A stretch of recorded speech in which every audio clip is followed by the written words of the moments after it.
저는 아랫동네 바닷가 지방에 살고 있는 70대 중반의 여자입니다. 20대 어린 나이에 남편을 잃고 지금까지 홀로 아들을 키우고 살아왔는데 평생을 고생만 하다가 이제야 겨우 편하게 살게 되나 싶었습니다. 그런데 몇 달 전에 정말 충격적인 일을 하나 겪게 되었어요. 오늘 이 사연을 통해 많은 분들과 제 아픔을 함께 나눌 수 있었으면 좋겠습니다. 제가 태어난 곳이 이 지역은 아니었고 바닷가가 아니라 근처의 산골이었어요. 5남매 중에 막내로 태어났는데 아버지는 엄마가 저를 가지셨을 때 나라에 전쟁이 일어나 끌려가셨고 그 뒤로 돌아오지 못하셨다고 들었습니다. 그래서 저는 아버지 얼굴은 사진으로만 본 것이 전부예요. 집안의 가장이었던 아버지가 없었기 때문에 엄마 혼자 5남매를 먹여 살리셔야 했죠. 당시에 전쟁이 끝나고 다들 엄청나게 가난하던 시절이라 하루에 한 끼 챙겨 먹는 것도 쉽지 않았어요. 아무리 엄마가 뼈 빠지게 농사를 짓고 옆집에 품을 팔러 다녀도 우리 6 식구가 먹고 살기에는 턱없이 부족했죠. 시간이 지나 오빠들은 장성해서 다들 결혼을 해서 나갔고 저는 다행히 중학교까진 졸업을 할 수 있었지만 그 이후로는 엄마의 일을 도와야 했어요. 하지만 집안 살림은 도무지 나아질 기미가 보이질 않았죠. 하다못해 산골이 아니라 도시에라도 살았으면 제가 공장에 들어가 일을 할 수 있었을 텐데 당시에는 태어나서 단 한 번도 시골을 벗어나 본 적이 없었기 때문에 그저 운명처럼 농사를 짓다가 나이가 차면 부모님이 정해주신 사람을 만나 결혼하게 될 거라 생각하고 살았던 것 같아요. 저는 20살이 되자마자 얼굴 한 번도 본 적 없는 타 지역에 있는 어부에게 시집을 가게 되었습니다. 결혼식 전날 엄마를 부둥켜 안고 얼마나 울었는지 몰라요. 시내에서 간단히 결혼식을 치르고 제 짐이라고는 보따리 하나가 전부였어요. 남편을 따라 집으로 가는데 어찌나 멀게 느껴지던지 무섭고 두려움에 다리가 덜덜 떨릴 지경이었습니다. 지금이야 농촌이건 어촌이건 전부 포장도로가 다 뚫리고 고속도로까지 있어서 다니기 좋은 세상이지만 예전에는 비포장 도로를 굽이굽이 다녀야 했기 때문에 한 번 동네를 떠나는 것도 쉽지 않았고 다시 들어오는 것도 힘든 일이었죠. 그나마 평생 지겹도록 하던 농사일은 하지 않아도 됐지만 남편이 고기 잡으러 바다에 나갈 때면 다시 들어올 때까지 사고가 나진 않을까 마음 졸여야 했고 잡아온 생선을 손질하거나 그물, 통발을 관리해야 하는 등 일 자체는 쉴 새가 없이 많았어요. 그 와중에 저는 당장 할 줄 아는 것도 없으니 적응하기 힘들었습니다. 동네 사람들은 그런 저를 보며 일 못하는 새댁이 들어왔다고 어찌나 구박을 하시던지 혼자 쭈그리고 앉아 눈물 훔치는 날이 많았습니다. 그래도 시어머니가 거친 말 속에 저를 따뜻하게 챙겨주셨기 때문에 마음 붙이고 살 수 있었던 것 같아요. 시댁은 바로 옆집에서 살고 계셨는데 어머님은 시할머님에게 엄청 시집살이를 당하셨다면서 저한테는 절대 시집살이를 시키지 않겠다 하시더라고요. 일을 못하면 혼난 적은 있었지만 절대 불합리하게 트집을 잡아 화를 내시거나 저한테 심부름 한 번 시키지 않으셨어요.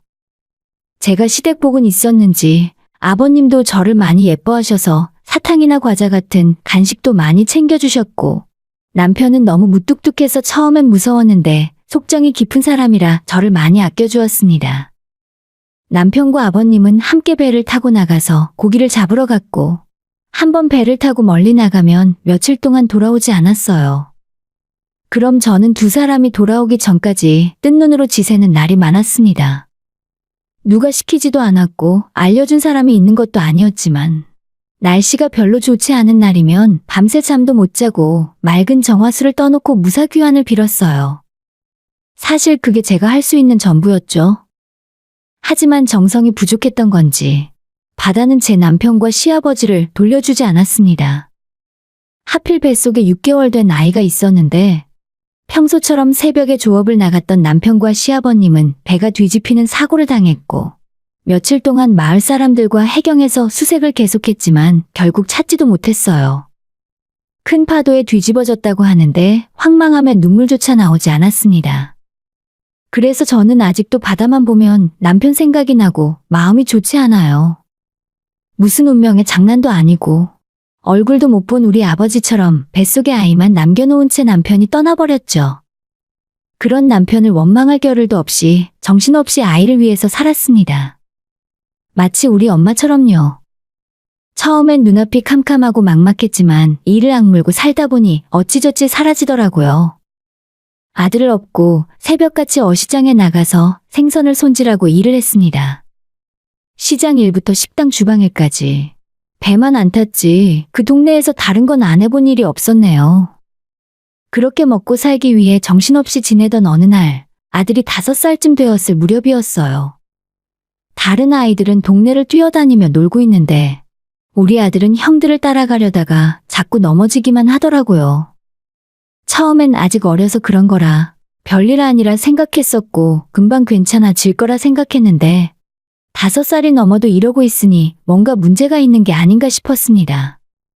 시내 큰 병원으로 데려가 진료를 받았는데 의사 선생님께서 청천벽력과 같은 말씀을 하셨습니다.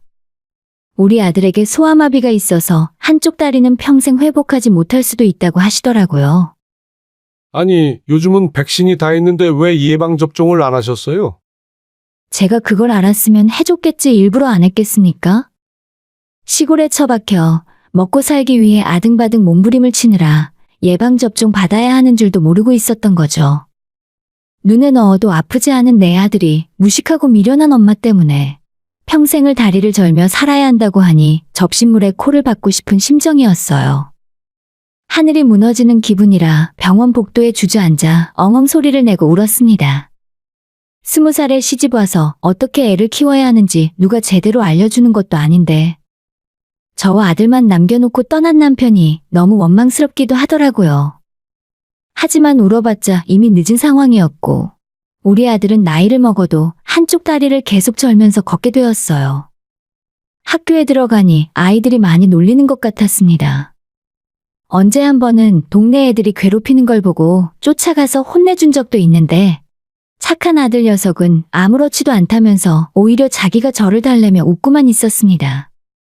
아들 탓이 아닌데 어린 것이 모든 걸 스스로 감내하며 괜찮다는 표정을 짓고 있으니 제 가슴이 찢어지는 듯 아팠어요.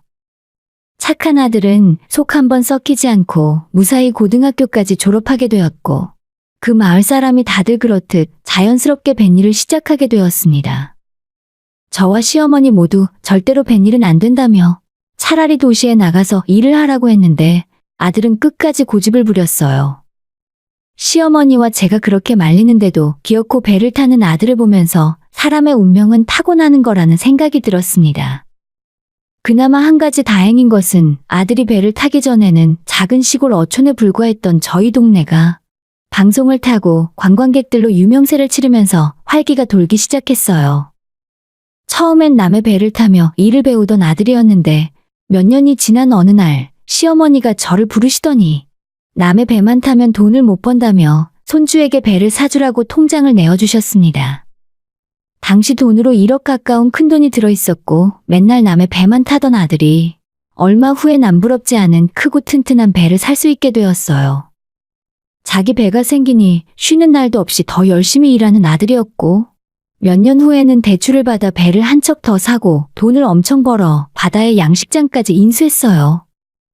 아들의 사업 수완이 어찌나 좋은지 전국으로 판매 활로를 뚫어서 본인이 배 타고 나가서 고기 잡는 벌이보다 양식장에서 버는 돈이 훨씬 많았습니다. 그쯤에 아들의 제안으로 저는 바닷가 근처 목이 제일 좋은 자리에 횟집을 차렸고 아들이 가져다주는 횟감으로 관광객들에게 싱싱한 회를 팔았어요.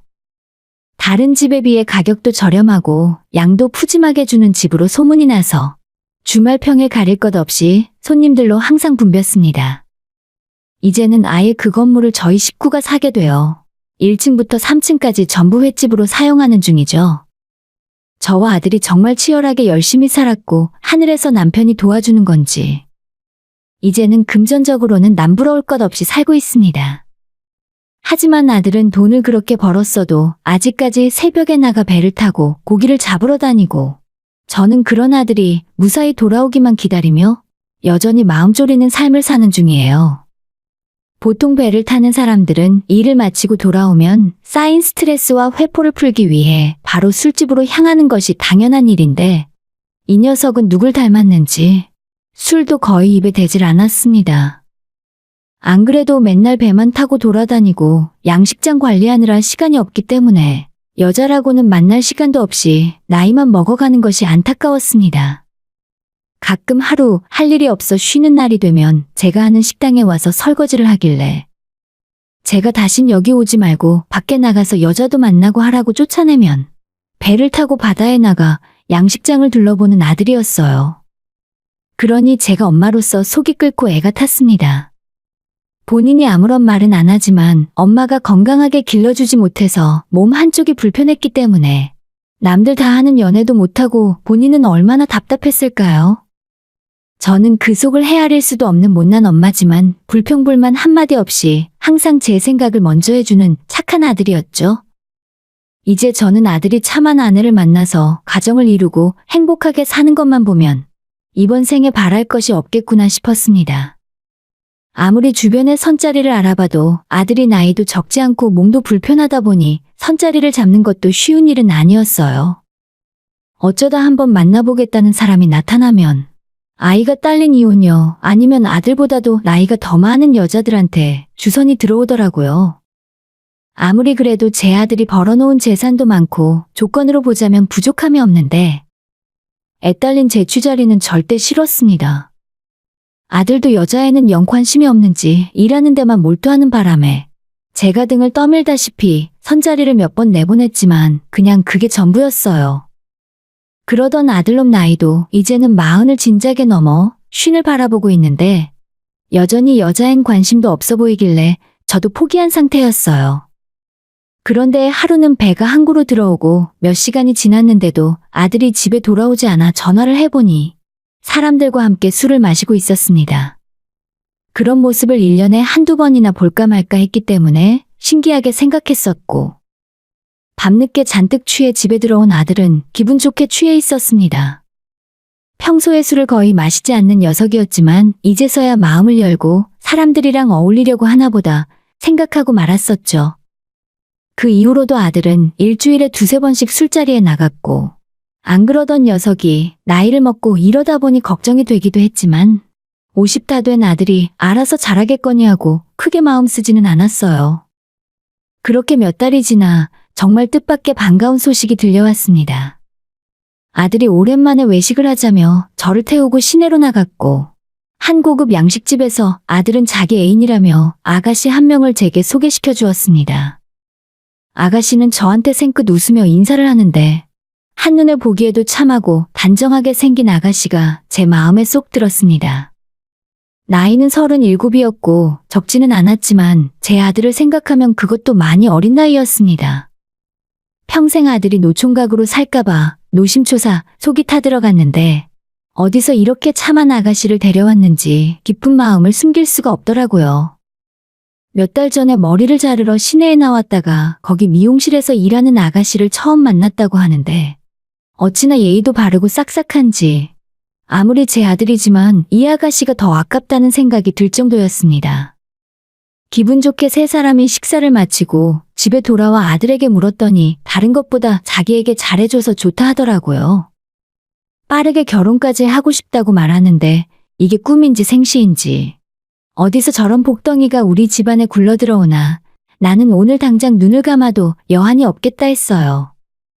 그날 이후로 그 아가씨는 미용실 쉬는 날에는 저희 식당을 찾아와 설거지도 도와주고 저를 불러서 머리도 해주는 등 예쁜 짓만 골라서 했습니다. 어머니라고 저를 부르며 어딜 가던 살뜰하게 챙기는데 정말 머리부터 발끝까지 안 예쁜 구석이 하나도 없었습니다. 오죽했으면 구미호가 사람으로 둔갑해서 우리 모자 앞에 나타난 건 아닐까 의심이 될 정도로 저와 우리 아들은 그 아가씨에게 마음을 전부 내주었습니다. 예전 저희 시어머님은 제게 정말 잘해주셨지만 특유의 무뚝뚝함이 있었고 왠지 모르게 어렵게 느껴져서 제가 살갑게 대하진 못했어요. 하지만 이 아이는 나이가 한참 젊어서 그런가 저를 정말 편하게 대해주었습니다. 오히려 저는 너무 예의를 차리는 것보다 이런 모습이 더 좋았어요. 아들이 배를 타고 며칠 동안 나가 있을 때는 저는 그 아가씨를 불러서 함께 사우나도 가고 맛있는 것도 사주곤 했었습니다. 아예 제 며느리라 생각해서 옷도 사주고 비싼 가방도 사준 적도 있었어요. 이 아이가 먼저 사달라고 한 것도 아니고 제가 먼저 사주고 싶더라고요. 하루는 제가 이 아가씨와 둘이 밥을 먹다가 이렇게 물어본 적이 있었습니다. 아무리 내 아들이지만 다리도 좀 불편하고 나이 차이도 많이 나는데 너 정말 결혼해도 괜찮겠니? 나는 너가 우리 집 며느리가 되면 너무 좋을 것 같지만 혹시 나중에 후회할까봐 그게 걱정이다. 저는 이 아이가 정말 딸처럼 느껴지기도 했었기 때문에 진심으로 하는 이야기였어요. 하지만 제 말에 이렇게 대답을 했습니다. 어머니, 저도 나이가 30하고 벌써 7이에요. 근데 제가 이 나이 먹도록 다른 남자들 안 만나봤겠어요? 허우대만 멀쩡한 놈 말만 앞서는 놈 다 만나봤는데 우리 철민 씨 같은 사람은 한 명도 없었어요. 일단 어머님한테 하는 것만 봐도 속 깊고 평생 저만 위해줄 사람 같더라고요. 어쩌면 말을 해도 이렇게 예쁘게 하는지. 손을 꼭 잡고 고맙다며 우리 집 며느리가 되어서 평생 행복하게 살자고 말했습니다. 아들이 치료도 많이 받았고 어릴 때보다 나아지긴 했어도 아직도 걸을 때 보면 조금씩 다리를 절고 있는데 뒤에서 아들이 걷고 있는 모습을 볼 때마다 항상 마음이 찢어질 듯 아팠어요. 근데 그런 모습까지 좋아해주는 아가씨를 만나서 다행이다 싶었습니다. 더 이상 시간 끌 이유는 없을 것 같아서 빠르게 날짜를 잡고 상견례를 하게 되었죠. 그쪽 집안에는 사부인 되실 분이 안 계셨고 언니라는 사람과 사돈 어른이 나오셨더라고요. 역시나 두 사람도 모두 인상이 좋고 예의가 어쩜 그리 밝으신지 며느리 될 아이가 집안에서 가정교육을 잘 받은 것 같았습니다. 사실 요즘 뱃사람에게 시집을 오겠다는 도시 여자를 찾아보기 힘들잖아요. 그런데 이 아가씨는 자기가 스스로 여기서 살겠다고 말을 하는데 정말 하늘이 내려준 또 하나의 복덩어리 같았습니다. 그렇게 일사천리로 결혼 날짜를 잡고 준비를 시작했어요. 저희가 겨울과 봄까지 엄청 바쁘기 때문에 그 시기가 지나고 나면 결혼식을 올리기로 했고 일단 아파트를 하나 얻어 둘이 같이 살게 했습니다. 처음엔 며느리와 아들이 저랑 같이 살자고 했었지만 안 그래도 나이 많은 아들을 장가 보내는데 저까지 부담 주고 싶지는 않더라고요. 그래도 그동안 저희 모자가 정말 열심히 살았기 때문에 아파트는 50평짜리 제일 좋은 집으로 구해주었고 며느리한테는 나이 많은 남자 만나 결혼했다고 주위에서 손가락질 할까봐 1억짜리 외제차도 사서 주었습니다. 혼수 역시도 저희 쪽에서 다 부담했고 하이마트에 있는 물건 중에 가장 비싼 것들로 혼수를 다 맞춰주었어요. 며느리도 너무 고맙다며 매일 저희 식당에 찾아와 설거지라도 거들어 주었습니다. 며느리한테 일 시키기 싫으니 이런 거는 하지 말라고 말려도 어찌나 싹싹하게 일을 잘하는지 식당에서 일하는 다른 이모들도 어디서 저런 며느리를 얻어왔냐며 저를 부러워했습니다. 그렇게 결혼식 날짜는 다가왔고 드디어 우리 아들이 장가를 간다는 생각에 전날 밤엔 잠도 이루지 못했어요. 하지만 결혼식 날 찾아온 신부 측 며느리의 친구들의 모습을 보니 조금은 제 생각과는 다르게 느껴졌습니다. 며느리는 평소처럼 참하고 예쁜 아가씨인데 며느리의 친구들이라며 찾아온 사람들은 옷차림도 조금 이상해 보이고 진한 화장의 향수 냄새와 이곳저곳에 있는 문신들을 보니 제가 옛날 사람이라서 썩 마음에 들지 않더라고요. 만약 우리 며느리가 저런 모습이었다면 아무리 아들이 좋다고 해도 결혼을 승낙하지 않았을지도 모르겠다 싶었어요. 아무튼 우리 아들이 장가 간다고 하니 동네 사람들부터 우리 동네 수협조합장까지 다 찾아와 축하해주는데 정신이 하나도 없었습니다. 한참 오는 손님들 맞이하며 바쁘게 보내다가 몇 시간 만에 화장실을 갔는데 평소 안 입던 치렁치렁한 한복이 너무 불편했어요. 겨우겨우 힘겹게 볼일을 보고 물을 내리려던 참이었죠. 야, 진짜 웃기지 않냐? 은영이 쟤는 벌써 저기 몇 번째야? 저 정도면 결혼식도 경력으로 쳐줘야 하는 거 아니야? 그러니까 웨딩드레스도 아주 종류별로 골라 입네. 이번이 3번째인가 4번째인가. 지금까지 만난 남자 중에 돈은 제일 많아 보이긴 하더라. 사기쳐서 교도소까지 갔다 오더니 거기서 돈 많은 남자 잡는 법이라도 배워왔나 보네. 전 남편이랑 잘 끝낸 건 맞아? 전 재산 다 들고 도망치는 바람에 죽이네 살리네 완전 난리도 아니었잖아. 모르지, 이번에는 얼마나 가려나? 1년도 못 간다에 100만 원 건다. 제가 한복을 정리하고 물을 내리고 나갔더니 방금 대화를 나눈 여자들의 모습이 보였습니다. 처음엔 그게 우리 며느리 이야기라고는 생각도 못하고 속으로 무슨 험담을 저렇게 살벌하게 하나 싶었습니다. 손을 씻고 다시 결혼식장으로 돌아갔는데 여전히 손님들이 북적거려 정신이 하나도 없었어요. 예식을 마치고 패백을 준비하고 있는데 며느리의 가방이 제 눈에 들어왔습니다.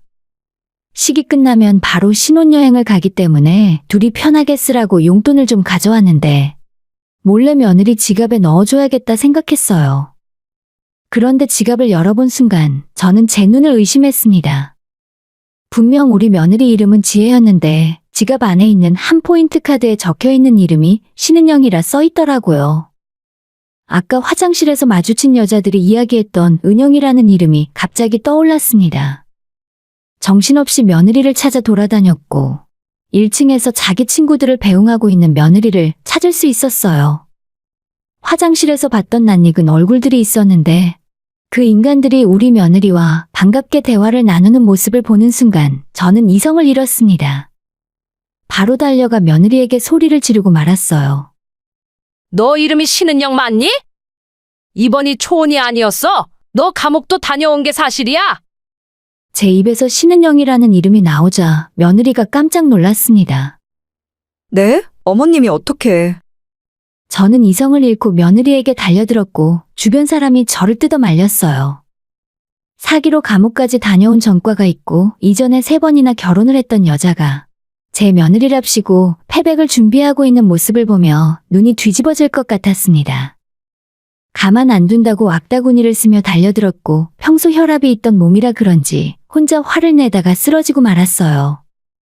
정신을 차려보니 저는 병원에 있었고 아들이 제 앞에 있더라고요. 겨우 좋은 아가씨를 만나서 결혼하나 했더니 그런 불려우 같은 것에 속아 넘어갔다는 생각에 마음이 찢어질 듯 아팠어요. 아들도 저도 그냥 아무 말 없이 눈물만 흘렸습니다. 나중에 알고 보니 그 여자의 본명은 신은영이 맞았고 마지막 3번째 남편과 이혼하면서 재산을 다 들고 도망을 쳤나 봐요. 그래서 사기죄로 감옥에 들어갔다 나오면서 이름을 신지혜로 가명을 사용했나 봅니다. 아마 저희 아들에게도 똑같은 짓을 할 목적으로 접근했겠죠. 상견례와 결혼식에 받던 사돈 역시 돈을 주고 사람을 고용해서 썼더라고요. 진짜 저로서는 상상도 못할 일이라 기가 막혀 말도 안 나왔습니다. 더 충격적인 건 아들과 그 여자가 사귀는 몇 달 동안 여러 번 돈이 필요하다며 적게는 300에서 많을 때는 2천만 원까지 총 4,500만 원에 달하는 돈까지 우리 아들에게 뜯어간 상황이었죠. 그런 줄도 모르고 저는 아파트에 최고급 혼수와 외제차까지 사줬으니 진짜 접신물에 코를 박아도 할 말이 없었습니다. 당연히 결혼식은 취소였고 사기로 경찰에 고소를 했는데 이미 전과가 2번이나 있는 사람이더라고요. 얼마 후에 신은영이라는 그 여자는 경찰에 잡혀서 다시 재판을 받고 결국 교도소에 들어가게 되었습니다. 아들은 어차피 결혼 생각도 별로 없었는데 차라리 잘 된 거라며 웃더라고요. 이걸 잘 됐다고 해야 하는지 모르겠습니다. 사기꾼에게 한 번 당했다고 하기엔 아들과 제가 받은 상처가 너무 큰 것 같아요. 저는 아직도 아들이 좋은 사람 만나 결혼을 했으면 하는 마음이 있는데 아들은 이번 일을 계기로 모든 걸 포기했을 것 같아 걱정입니다. 소박하고 행복하게 살고 싶을 뿐인데 모든 걸 다 가질 수는 없나 봐요. 오늘의 사연은 여기까지입니다. 구독과 좋아요, 알림 설정 부탁드려요. 다들 행복하시고 좋은 하루 되세요.